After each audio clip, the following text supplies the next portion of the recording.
વાત કરીએ અમદાવાદની તો અમદાવાદથી માદરે વતન જતા યુવકનો અકસ્માત થયો છે કે જે યુવકને માથાના ભાગમાં ગંભીર ઈજાઓ પહોંચી ત્યારે 6 દિવસની સારવારના અંતે બ્રેન ડેડ જાહેર કરવામાં આવ્યો। ત્યારે પરિવારના સભ્યોએ પરોપકાર ભાવ સાથે કર્યો નિર્ણય કે જ્યાં બ્રેન ડેડ યુવકના તમામ અંગોનું દાન કરવાનો નિર્ણય કર્યો।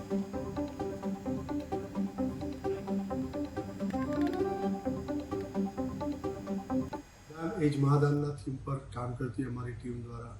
સિવિલ હોસ્પિટલમાં આજે 162મું અંગદાન થયું અને એની વિગતો આપતા વાત કરીશ કે પ્રકાશભાઈ પરમાર 23 વર્ષીય પુરુષ જે મૂળ વેળાવદરના રહેવાસી પરંતુ અમદાવાદમાં કામ કરતા એવા પ્રકાશભાઈ રક્ષાબંધનના દિવસે બેન પાસે રાખડી બંધાવવા બાઇક લઈને અમદાવાદથી નીકળ્યા અને છેક વેળાવદર ગામના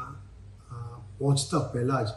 એમને એક્સિડન્ટ થયો, બાઇક સ્લીપ થયું અને બ્રેન ડેડ ડિક્લેર કર્યા અને પ્રકાશભાઈ તરફથી સિવિલ હોસ્પિટલને એક હૃદય, લીવર, 2 કિડની અને 2 આંખો દાનમાં મળ્યા। વાત એવી છે કે 2 ભાઈ અને 2 બહેન, માતા પિતા, કાકા, બાપા એમ કરીને ઘરના લગભગ 15થી વધારે લોકોએ એક સાથે એવો નિર્ણય કર્યો કે આપણે પ્રકાશભાઈના અંગોનું દાન કરવું છે અને ખૂબ જ હૃદયસ્પર્શી દ્રશ્યો સર્જાયા અને એની સાથે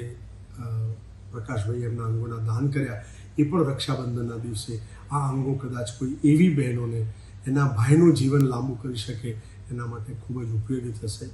ચાલો આપણે સૌ સાથે મળી અને આ મુહિમમાં જોડાઈએ। સિવિલમાં 162 અંગદાન થકી 524 અંગો દાનમાં મળ્યા છે અને આપણે વેઇટિંગ પીરિયડ દિવસે ને દિવસે ઓછો થતો જાય એના માટે આપણે સૌ કામ કરી રહ્યા છીએ અને એક દિવસ એવો આવે કે જીવતા વ્યક્તિએ બીજા જીવતા વ્યક્તિને અંગનું દાન ન કરવું પડે। અંગદાન